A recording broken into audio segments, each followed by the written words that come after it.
So Donald Trump has threatened the BRICS nation to put 100% trade tariff if they try to explore any alternative currency or if they try to move away from US dollar. Now what exactly does that mean? It basically means your portfolio might bleed a lot in 2025 if you are heavily invested in these few sectors. And I'll talk about those sectors in a while. So what you have to do is review your entire portfolio, see if you are heavily invested in these few sectors. If yes, you might want to consider diversifying. If you need any help in reviewing or let's say designing your portfolio, check the pinned comment. There's a Google form link, fill out that form and I might talk to you next. Now, please watch this video till the end so that you understand everything.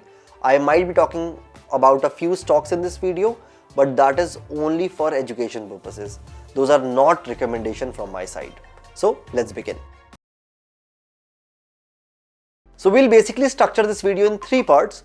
The first part would be what exactly is happening in global markets. Then the second part would be what would be the impact on Indian economy. And finally, and the most important thing, what should be your strategy for 2025. Let's begin. So let's understand what is BRICS. Brazil, Russia, India, China and South Africa. Together they form BRICS. Recently, few more countries have joined, but originally these were the companies who were a part of BRICS. And what is the goal? The goal is to improve each other's economy and boost their own currency. Now for the last couple of years, these currencies have been trying to move away from US dollar. And why? Because dollar is the reserve currency of the world. Most of the international transactions that happen in the world, that happen in US dollar. And because of this, US dollar is extremely powerful. You know it, money is power. And now all of these countries wants to promote their own currency, because if they do so, they will make their own currency stronger and eventually make dollar weaker. And this is exactly what the US does not want. They don't want dollar to get weaker. And because of that reason, Donald Trump went on Truth Social and posted that if these countries again continue to explore new currency or their own currency, then Donald Trump would put 100% trade tariff. So if this trade tariff actually comes into the picture, which is let's say 100% or maybe something less than that, what exactly would be the impact on Indian economy? There would be two impacts majorly. The first would be on exports and trade. Now how this trade tariff works is, let's say if something is $10,000 in US right now, which is exported from India, with this 100% trade tariff, that good would be now priced at $20,000 because there would be 100% tax levied on that good, which basically means if it is so expensive, if something that you export from India to US becomes so expensive, that basically becomes less attractive in US. And that will obviously impact the companies that are exporting a lot of goods to US. And what exactly are those companies or those sectors? Basically from India, there are two sectors that heavily export to US. And those sectors are IT and pharmaceutical.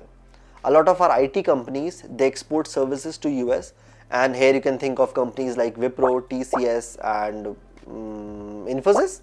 All these companies would be impacted with this 100% trade tariff. And then if I talk about pharmaceuticals, Sun Pharma would also be heavily impacted if this trade tariff comes into the picture.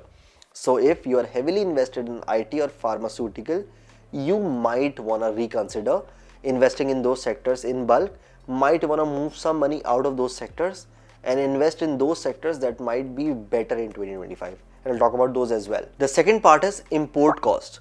If we move away from USD, the crude oil import price will also increase.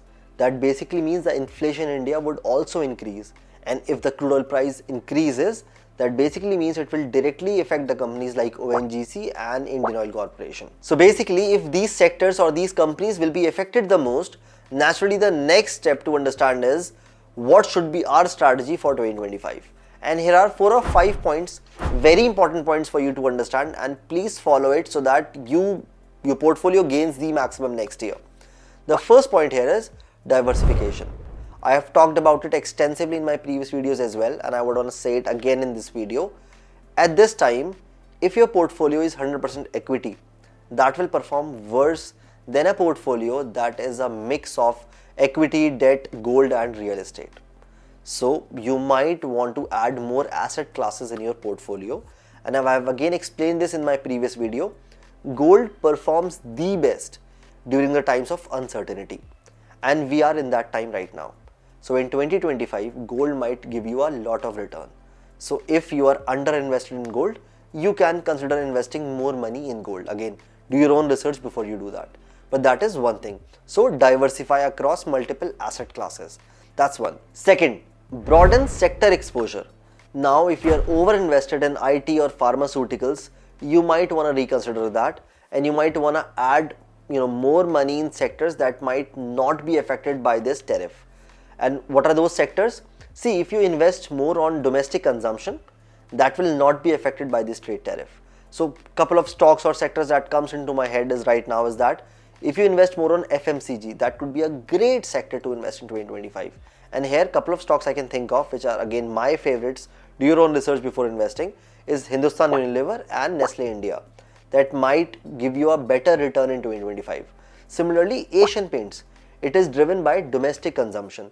So again, a stock which is, I think it has not given any run up in the last 2-3 years. Again, a great company to invest in for 2025. You can consider that as well. Third important point, build your liquidity buffer. We are in a very uncertain time, and you definitely want to keep at least 10 to 20% of your portfolio amount as liquid money. Keep it in FD, keep it in savings account, keep that money ready to be invested if the market crashes a lot, and you might need that money. So definitely build some liquidity buffer at this time, and definitely in the next 1 year, there would be moments when you can deploy that money in bulk. So definitely keep some liquidity buffer right now. And the last and the most important point is, please explore international markets.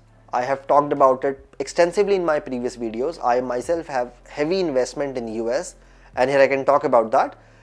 One of my favorite is Motilal Oswal Nasdaq 100 Fund of Fund, which is an international ETF or international mutual fund that invests in Nasdaq 100.